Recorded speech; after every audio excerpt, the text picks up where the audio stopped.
Buda boss utamulikwa, tumekuja kuwashika.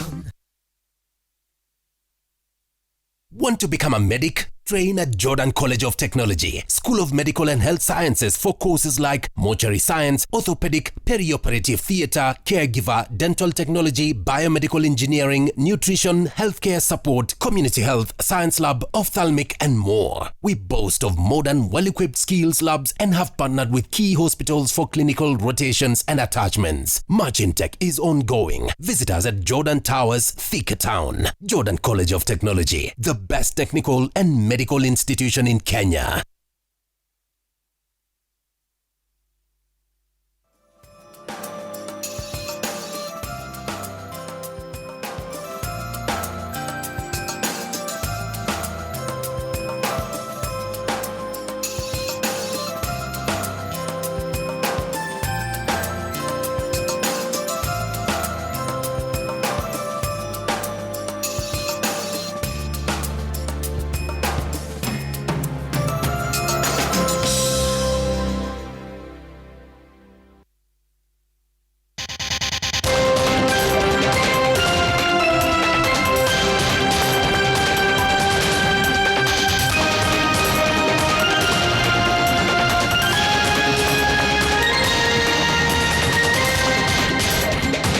Live from Citizen TV, this is JKL with Jeff Koinange.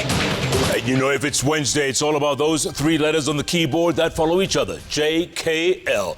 Welcome to a show that's gonna prove to be powerful. Because as we all know, there's no secret that ODM is splitting right down the middle. We're gonna have both sides of ODM right here. Super South MP Karoli Omondi and Migori Senator Eddie Okech. We'll talk about post-Raila blues. But first, Ayub, wishing all our Muslim brothers and sisters Ramadan Kareem. Beautiful, right? Special month. Absolutely. And you know why? It falls at the same time as Lent. Yeah. So we also wish all Catholics a peaceful and pious Lent. You know what? Tell me. Many questions around the taste of the orange. Yes. The taste of the orange is in the orange juice. Yeah.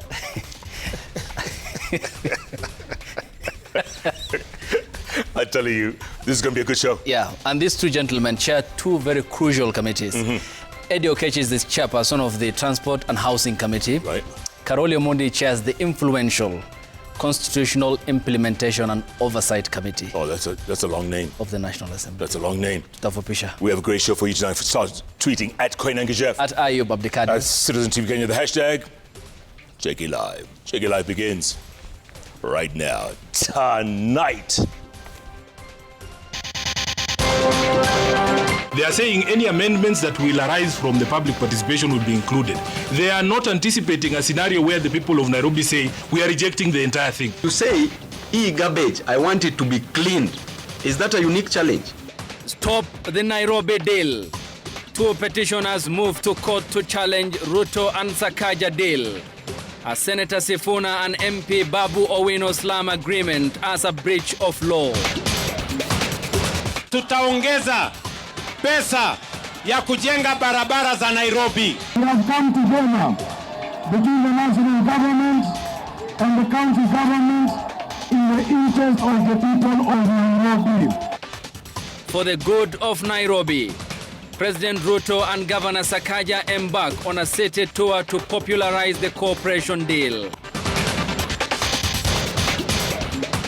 That the ministry is concerned, the Ministry of Interior, State Department for Immigration Services, must be able to pinpoint who are these particular officers and hold them to account.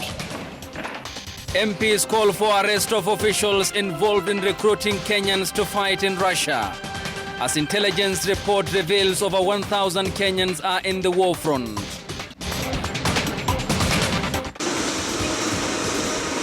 A major step in the fight against HIV.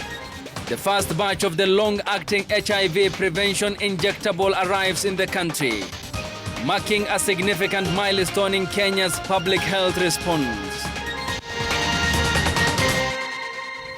Njoki Shege is our sign language interpreter. The cooperation agreement between the national government and Nairobi City County has run into headwinds, with two petitioners now moving to court to challenge its validity. The two, Bernard Peter and Christine Gathoni, want the deal quashed, arguing that it undermines the constitutional structure of devolution. And as Stephen Leto now tells us in the following report, Nairobi County Senator Edwin Sifuna now wants the deal shelved, terming it illegal. In a petition filed before Justice Bahati Mwamuye, two petitioners, Bernard Peter and Christine Gathoni, have questioned the legality and constitutionality of the agreement inked in State House Tuesday. The petitioners argue that although the agreement states that it does not constitute a transfer of functions, its structure places devolved functions under joint governance dominated by national executive officials. They further told the court that the agreement creates oversight and implementation frameworks that substantially reconfigure operational control of devolved functions. In their push to have the agreement set aside, Peter and Gathoni say the agreement was executed without prior meaningful public participation that must have preceded the signing. According to the petitioners, the agreement provides for joint financing and budgetary commitments, saying Article 201 and 202 of the Constitution require transparency, accountability, and lawful allocation of public funds. They claim that the agreement introduces financial obligations without legislative oversight. The applicants are also seeking certification of the matter for empanelment of a bench under Article 165(4) of the Constitution, arguing that it raises substantial questions of law. They have equally applied for conservatory orders pending the hearing and determination of the case. The court certified the matter as urgent. Nairobi is not the only city in Kenya. These as Nairobi Senator Edwin Sifuna and Embakasi East lawmaker Babu Owino opposed the Ruto-Sakaja deal, questioning why public participation was scheduled to be held after the signing. They are saying any amendments that will arise from the public participation will be included. They are not anticipating a scenario where the people of Nairobi say, we are rejecting the entire thing. Cabinet secretaries are in this. That tells you that there's a complete takeover. A complete takeover. The leaders question why the rush to sign the deal. So we are saying, shelve this thing, go through a proper process. There are legal mechanisms for you to channel money if the need of Nairobi, for instance, has been identified as unique. You say, e-garbage, I want it to be cleaned. Is that a unique challenge? Sweeping and collecting garbage. Is it a unique challenge, Leto? Yani you say, I want to create jobs for Nairobians. Is it unique? With dissenting voices now emerging with regard to the cooperation agreement signed yesterday between the Nairobi City County and the national government, the deed takes effect in 14 days after the signing yesterday, with Nairobi Governor Ruto-Sakaja now boasting of an 80 billion shillings additional funding from the deal. Stephen Leto, Citizen TV, Parliament Buildings, Nairobi. And despite the opposition, President William Ruto and Governor Ruto-Sakaja hit the road to popularize their new arrangement. The two inspected the construction of new sewer line along the Nairobi River in Lakisama in a bid to fast-track the cleanup of Nairobi River, which is part of the 4 sectors listed in the deal. The president condemned planned opposition protests on Friday, terming it retrogressive step, as Melita Oletenges now tells us in the following report.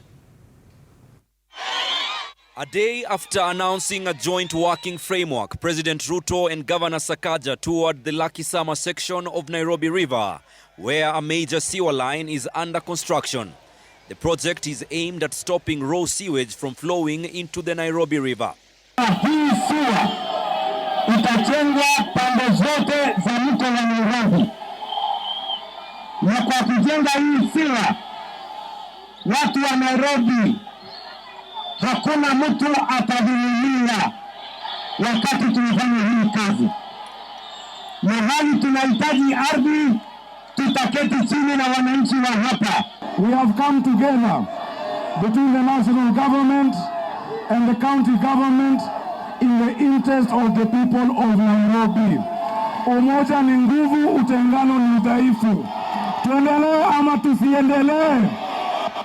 Tuendelee ama tusiendelee? Under the new partnership, the 2 levels of government will collaborate in 4 key areas, including cleaning the Nairobi River, improving solid waste management, expanding street lighting, and construction of roads and upgrading of water provision in the city. Hapa Nairobi bado tuko na barabara nyingi ni ya matope.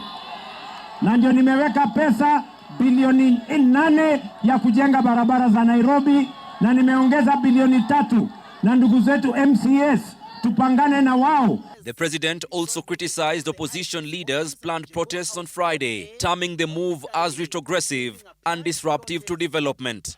Hatutaki fujo katika taifa letu la Kenya.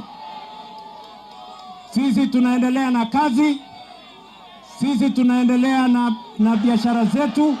Nyinyi watu wa matusi na makelele na ukabila na ubaguzi, chuma chenu kimotoni.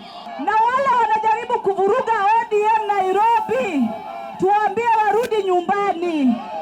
Sisi tunashirikiana na serikali, wana ODM wamekaribishwa Kenya kwanza.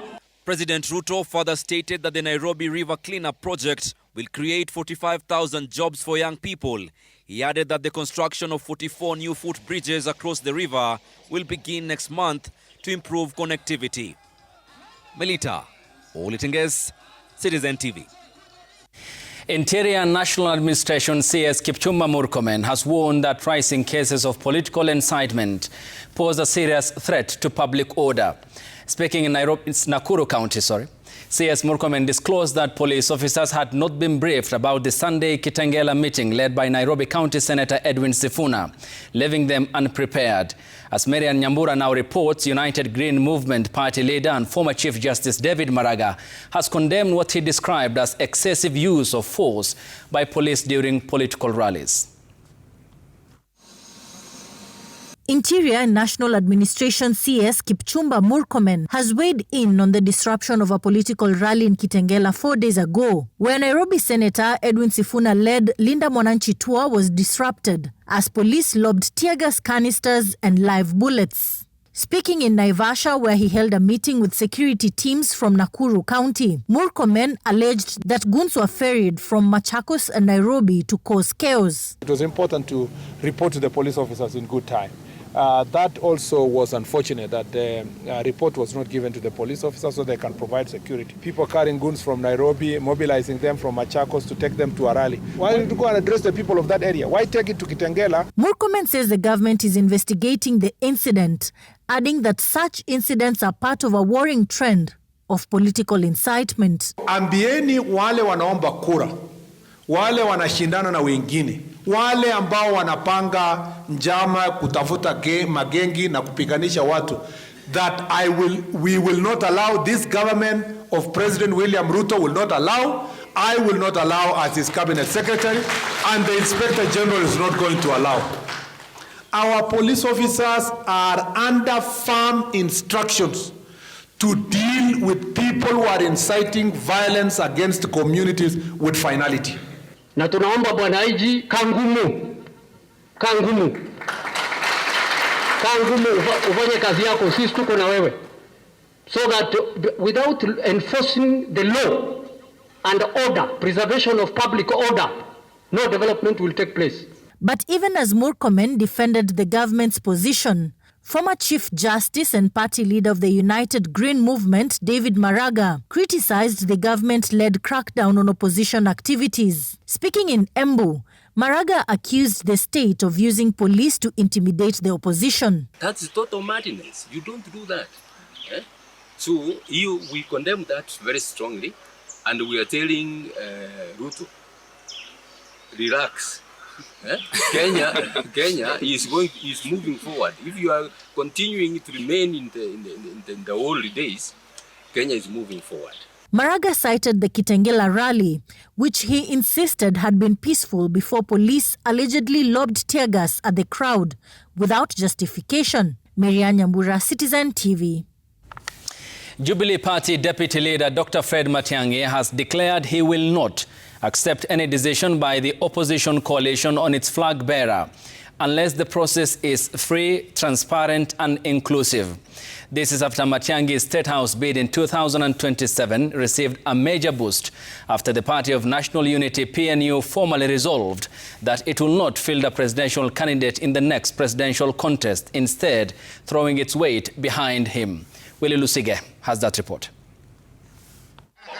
As the 2027 presidential race gathers momentum, Jubilee Party presidential aspirant Dr. Fred Matiang'i, now backed by both Jubilee and PNU, is setting firm ground rules for the opposition coalition. Matiang'i insists that the process of selecting the coalition's presidential flag bearer must be transparent, inclusive and credible to earn public trust. From where I sit, it ought to be an inclusive process, because in alliance building and coalition building, process is as important as the outcome itself. The two parties say this election must inspire confidence among Kenyans, assuring them that whoever emerges will reflect their aspirations. If our interest is unity and to bring everybody together, then honestly there is no substitute for inclusion, including the public, and ensuring that we are open and transparent about this issue. What are we hiding?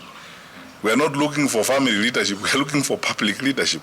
The people of Kenya should be involved in the process all along. Lazima tuketi tukubaliane conditions ni gani. Na tumeo hizo conditions lazima siwe na uasi na siwe participatory. The declaration follows a joint meeting between Jubilee and PNU leadership, where PNU unanimously resolved not to field a presidential candidate in the 2027 general election and formally endorsed Matiang'i's bid for State House. Recognizing his character, leadership, credentials, and proven track record of the transformative public service, the PNU party has resolved that it shall not field a presidential candidate and will instead support Dr. Matiang'i's candidature. PNU maintains that the decision is a bilateral arrangement between the two parties and will not undermine their working relationship with other minded parties within the broader united opposition coalition. And it also needs to be very clear that this arrangement is within the ambit of the united opposition. Willie Lusige, Citizen TV, Nairobi. A section of Western Kenya leaders led by President William Ruto's aide Farouk Kibet now say that former President Uhuru Kenyatta is behind the formation and the financing of the Sifuna-led ODM faction. This as the Orange Party's chairperson Gladys Wanga vowed that there is no turning back from the ODM UDA 2027 pre-election pact, despite opposition from members of the party linked to the Linda Mwananchi faction. Here is Seth Olale with that report. Speaking while campaigning for UDA's Member of County Assembly aspirant in West Kabras, Elfas Shalaka, the leaders accused former President Uhuru Kenyatta of being behind the splinter ODM party Linda Mwananchi faction led by the Secretary General Edwin Sifuna. Wacha Kenya iwe na amani. Wewe unataka kuamsha wale watu tunajua ni kwamba ni baraka vyako. Projects ambaye wanaenda kupinga jamii ya Waluya wasichukue uongozi. Sisi tunataka Mheshimiwa William Ruto akimaliza mamlaka, rais wa Kenya atoke jamii ya Waluya hapa Western Kenya. Sisi kama wana ODM tumepatia mamlaka kinara wetu ambaye ni party leader Oburu Oginga kuongea na chama cha UDA. Sentiments backed by the party's chairperson Gladys Wanga, who led pro-Oburu Oginga rallies in Lodi, Migori County and in Dhiwa, Homa Bay County. Tunasema ya kwamba tunasonga mbele. Na tunasonga mbele nyuma ya Dr. Oburu Oginga kama party leader wetu. The Orange Party chairperson reiterating that ODM will not abandon its 2027 pre-election talk with UDA, despite opposition from the Edwin Sifuna-led Linda Mwananchi faction. Na tumekubaliana kama chama tunaingia katika mazungumzo na vile chama ambao tuko na fikra sawa, lakini wale ambao hatutazungumza nao ni wale ambao wanaeneza ukabila, ni wale ambao wanaeneza chuki. Seth Olale, Citizen TV. The Ministry of Interior is tonight facing intense pressure from members of the National Assembly, calling for the arrest and the prosecution of officials allegedly involved in the facilitation of the traveling of Kenyans to Russia to fight in the Russia-Ukraine war.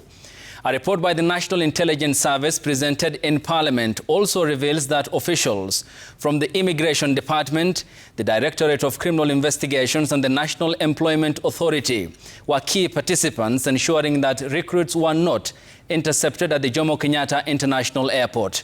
The report also confirmed that over 1,000 Kenyans were recruited, with 28 still missing in action, as Gatete Njoroge now tells us in the following report. Over the last few months, several Kenyan families have been thrown into deep mourning. Their grief follows the deaths of their loved ones who were lured into fighting in the Russia-Ukraine war, only to lose their lives on the battlefield. For families of those who survived, the agony is far from over.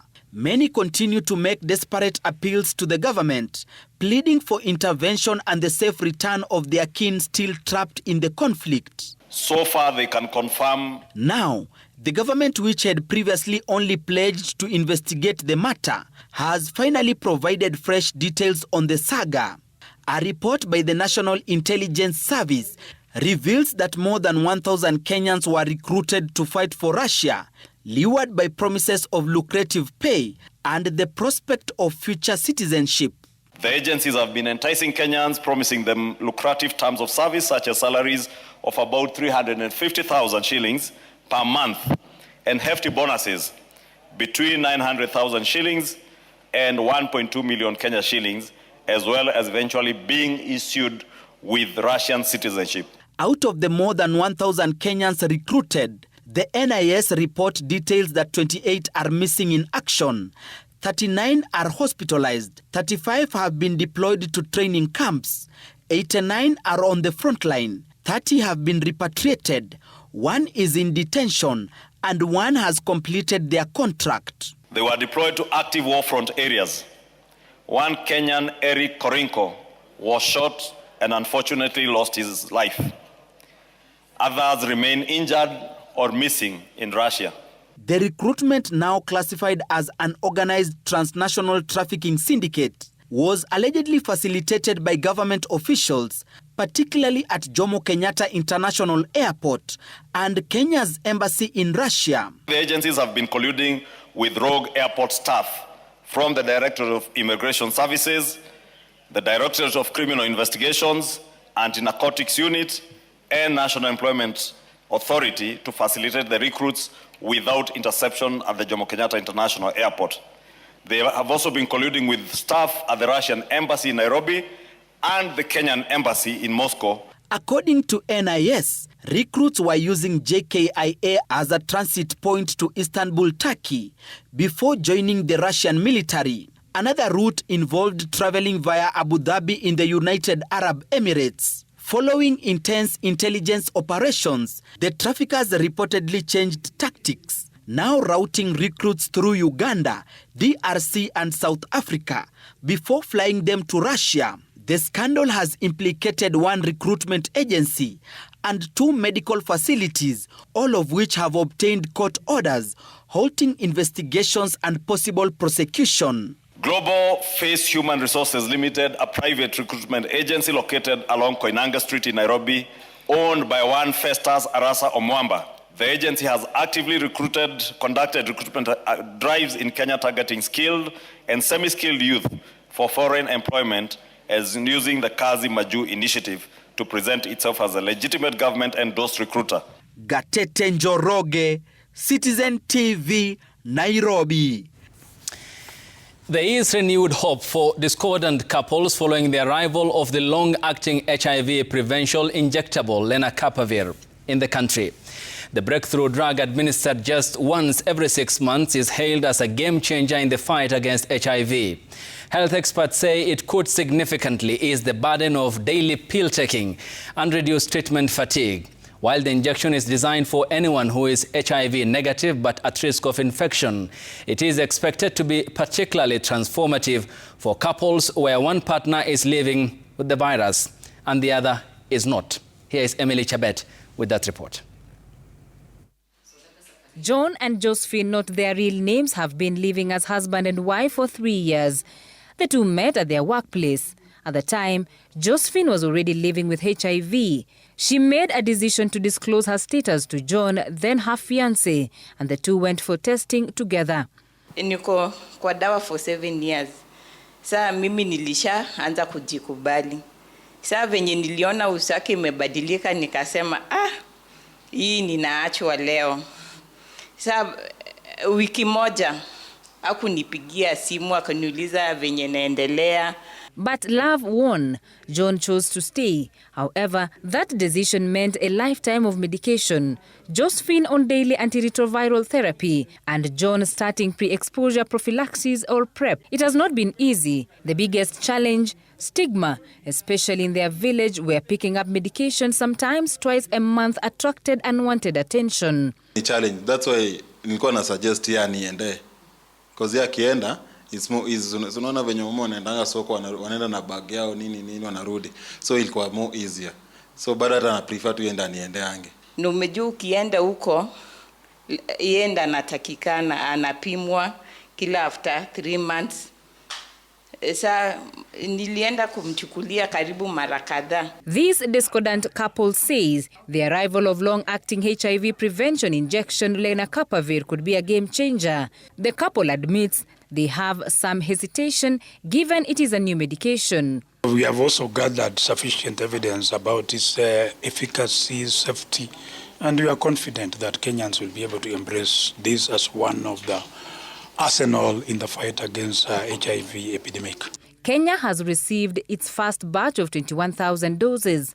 According to the Ministry of Health, the cost was negotiated from $40,000, which is 5.4 million Kenya shillings per person per year, to just 7,800 shillings per person per year, a cost the government says it has already covered. We also expect an additional 12,000 continuation doses by April to ensure that those who start the prevention injections can continue without interruption.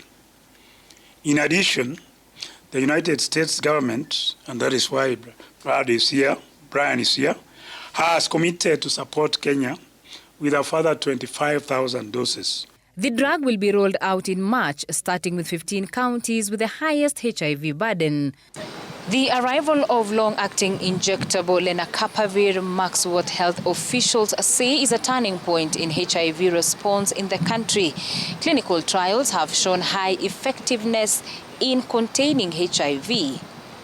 Emily Chebet, Citizen TV at the JKLive in Nairobi. Time for our first break here on the broadcast. That's right, and our guest today, explosive. Yep. ODM politics, split right down the middle. Orange politics. You know, orange politics, I like that. We have Migori Senator Eddie Okech in the House and also Super South MP Karoli Omondi. They're in the House. You know what's happening at ODM. Everybody knows. It looks like it's splitting right down the middle. There's Linda Mwananchi and there's Linda Ground. Who's going to take this? Where do we go from here? Folks, it's going to be an explosive show. Keep tweeting at Koinange Jeff. At Ayub Abdikadir. At Citizen TV Kenya, the hashtag JKLive. JKLive takes a break. We'll be back. Meantime, coming up. Pasake ni nyumba kama za ng'ombe tu, lakini watoto wanavumilia wakikaa huko ndani. Dilapidated classrooms. Outrage over the sorry state of a school in Bobasi, Kisii County, where parents say learners are studying in structures unfit for human occupation.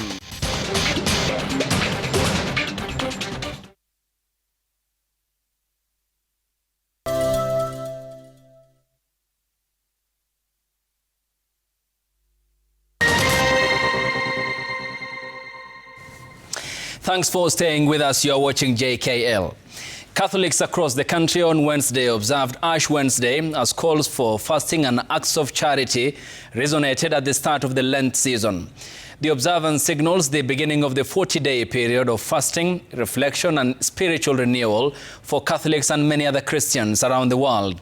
In Nairobi, thousands of faithful streamed into the Holy Family Basilica, where Ash Wednesday masses were held throughout the day. The morning service, presided over by Archbishop Philip Anyolo, used the occasion to urge politicians to abandon divisive politics and instead promote unity and common good. Holy Family Basilica was filled to capacity on Ash Wednesday as thousands of worshippers gathered to mark the start of Lent, a 40-day season of fasting, prayer and acts of charity for the less fortunate. As per tradition, the faithful lined up to receive ashes on their foreheads, a solemn ritual symbolizing call to repentance, a stark reminder of human mortality, and the beginning of the Lent journey of self-denial and spiritual renewal. Now this season, especially this Ash Wednesday, we are invited to repent and believe in the gospel. Why? We are meant that we are ashes, and to ash we shall return. Because as human beings, definitely, we shall one day come to die. We are actually passing in this world. So when you die, where do you want to be? It has been a very great day, particularly for us Catholics. The day is a day of remembrance. It's called Ash Wednesday. It's a day that we all should remember that we came to this earth alive, and we will leave this earth. We stand for that is typically church. We stand for the poor in the first place, for those, for the voiceless, for those who have no rights, for those to whom nobody listens, for those who never end up in the newspapers, if not that they find a dead body somewhere. During the morning mass, Philip Anyolo, the Archbishop of Nairobi, presided over the service and used the occasion to deliver a message to politicians, urging them to abandon divisive, hateful and misleading politics. We want to remind our politicians that they make a country look so muddy because the politics they play is like they're playing in mud. They don't do it correctly. They bring people to that mud so that we are so muddy, we are so ugly, we are so dirty as Kenyans. Elsewhere, the Archbishop of Nyeri, Anthony Muheria, called on those entrusted with leadership to reflect deeply and use their positions to uplift the citizens they serve. It's a time for us to look especially that Kenya that has equality, that seeks justice, and that seeks to defend the human dignity of all, where life means something, where helping the poor, not because we want to be praised, not in front of cameras. In Nakuru County, Catholic Bishop Cleophas Oseso urged the faithful to pray for the nation, particularly at a time when political temperatures are rising ahead of the general election. Tungependa kuhimiza zaidi viongozi wetu wa kisiasa kwamba tuangalie zaidi maslaha ya wananchi. Tusianze siasa ambazo zitakuwa ni za kutatanisha, kugombanisha. Pope Leo XIV, in his message during the Ash Wednesday observance, emphasized the values of listening, self-denial and unwavering commitment to doing good. It is a solemn season of fasting and reflection during which Catholics and many Christians around the world are called to repentance, prayer and acts of service. Ben Kirui, Citizen TV from the Holy Family Basilica, Nairobi. Ben Kirui did admit that indeed he got some solace from today's session at the Holy Family Basilica. And the holy month of Ramadan has officially begun. Muslim faithful across the world will for the next 30 days engage in fasting and worship to meet one of the obligatory pillars in Islam. Religious leaders and Muslims are urging Kenyans to use the fasting period to remember the less fortunate, particularly those facing severe hunger in many parts of the country. And as Francis Ntalaki now tells us in the following report, police have also formed a special committee to address security during the evening prayers. Allahu Akbar. Muslims in the country joined other faithful around the world in beginning the holy month of Ramadan, with religious leaders and the faithful calling on Kenyans to remember the less fortunate. Tuache mambo ya utesi, mambo ya ugomvi, mambo ya kubaguana kikabila, mambo ya kubaguana kirangi na mambo mengine ya kubaguana kivyeo. Sote tuwe Waislamu, tuwe ndugu mmoja katika ambako umetuumba na Mungu, kwa sababu ya ibada moja tuwe kitu kimoja. Hata kutafuta mili ya kula pia ni shida. Mtu akipata mili leo anaweza kaa siku 2 siku 3 ndio akapata mili. Sasa sisi kama waumini wa Kiislamu wakati kama huu wa kuwafunga tunatakana tukae tukiwakumbuka wale watu ambao wako kwenye drought kule kama Tana River kama wapi. As faith embark on month-long period of worship and abstinence from food and drinks from dawn to dusk, The Muslim community in Mombasa is calling on the government to ensure security during night hours.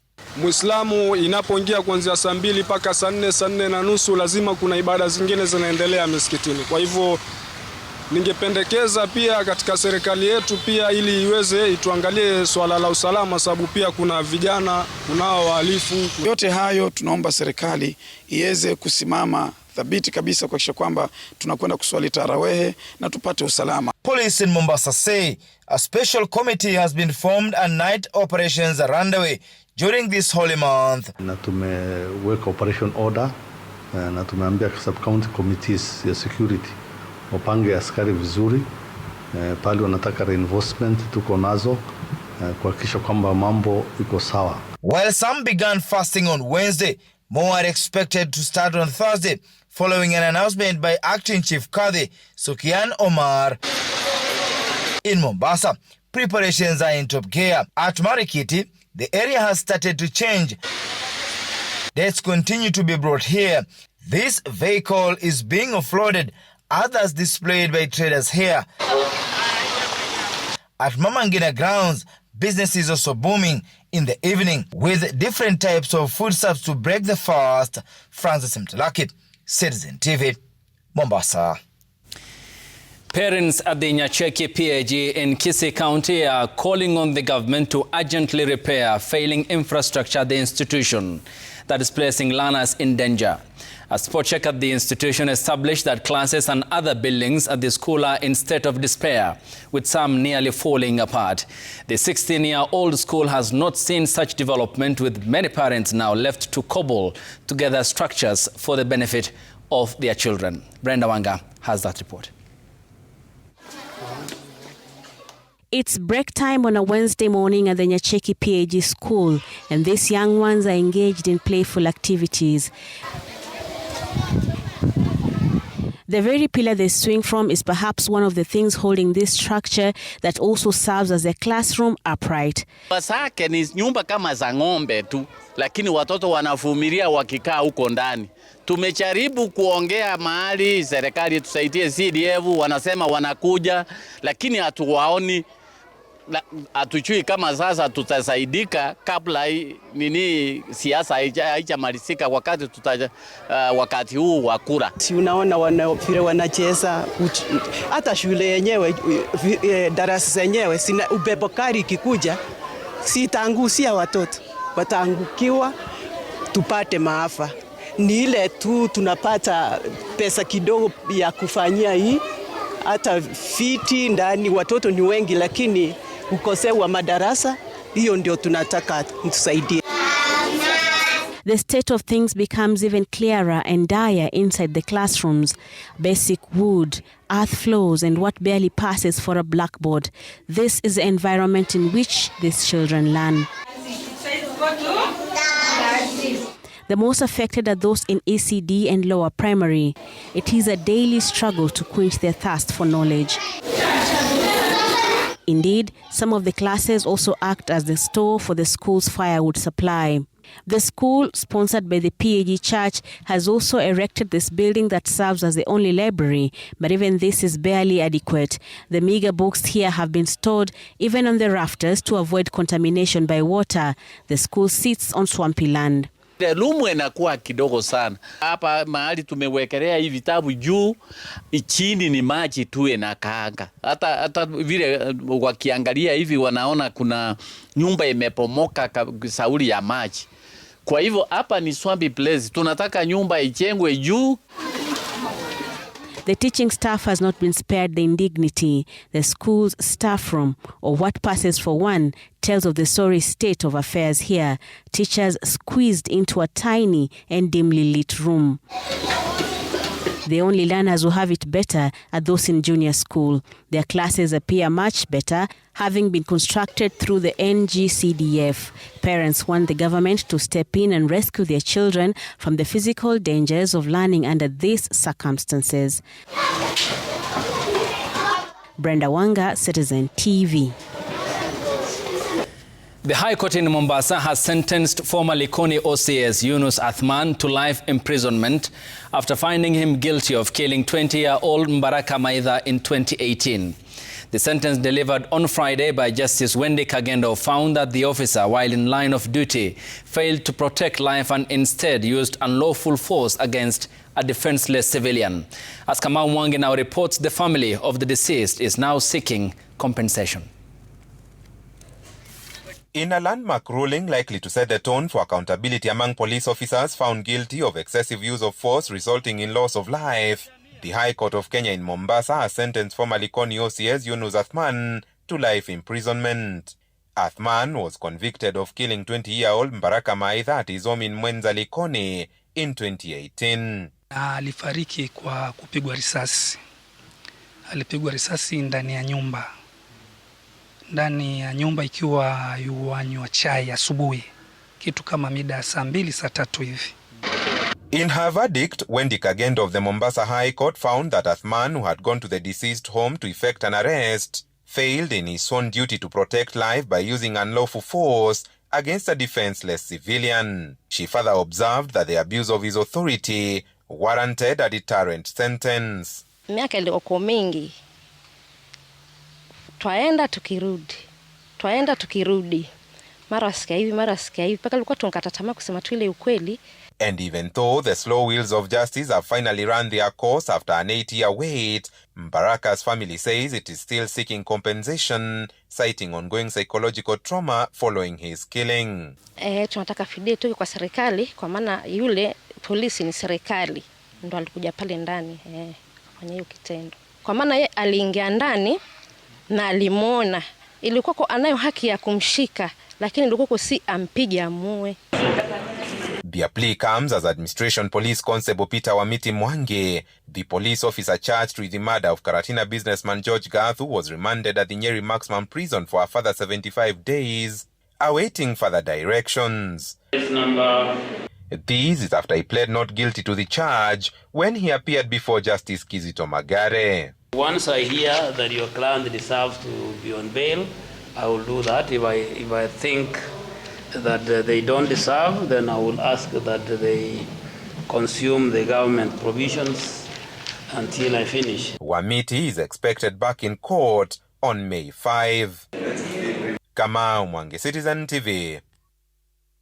To matters education, and 2 suspects were charged today of an alleged teachers recruitment scam.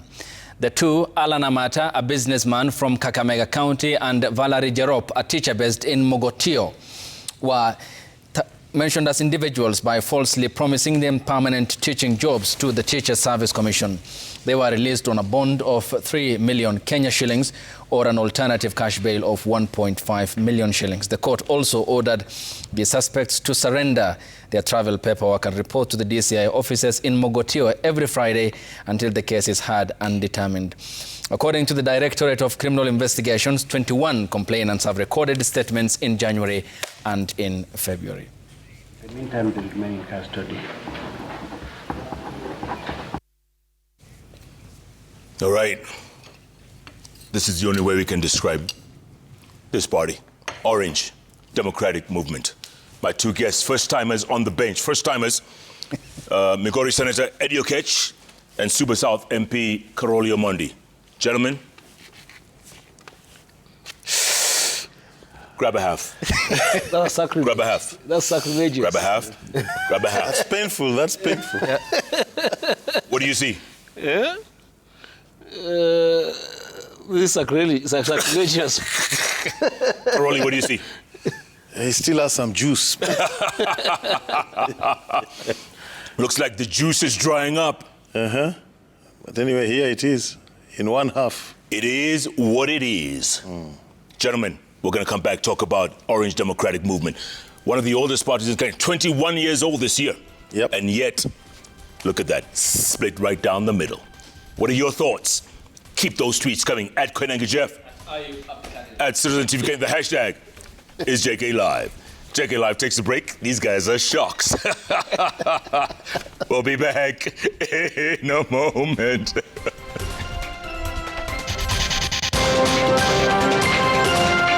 On JKL tonight, what's the future of Nyanza politics without Raila Odinga? We speak to Senator Eddie Okech and MP Karoli Omondi on the bench.